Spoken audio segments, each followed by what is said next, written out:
Assalomu alaykum usta aka. Inshaalloh mana Vintage usidagi trashinalarga ozroq ma'lumot qilamiz bugun. Xo'p, men qo'limda kistishga pulizlatorimiz ikki xil vazifa bajaradi. Xo'p, biz chegara qilib beradi, bu chegarani qilib beradi. Xo'p, keyin chizig'ida ko'pchilik emulsiya, vinitsenka bilan qiynalib qilishadi, yo'q, kerak emas. Oddiy gruntovka olasizlar. Gruntovkani ichiga mana qilib kolor solib olib chizasizlar. Bunday misol qilib chizasizlar.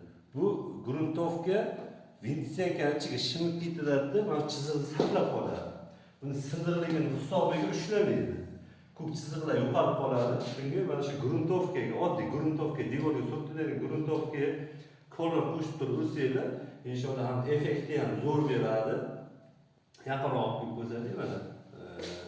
Effektini yaxshi beradi, mana shu chiziqni ushlab qoladi. Xo'p, kistishga chegaralik qilib beradi. Buni kistishgani vazifasini bu bajara olmaydi. Buni vazifasini bu bajara olmaydi. Xullas, bu chiziqsiz kistishga bilan bu bilan soya berib chiqsa juda effekt beradi. 3D qilib chiqarib beradi chiziqlarni. Xullas, ma'lumot ma'qul bo'lgan bo'lsa, like bosib qo'yinglar. Charchamaysizlar.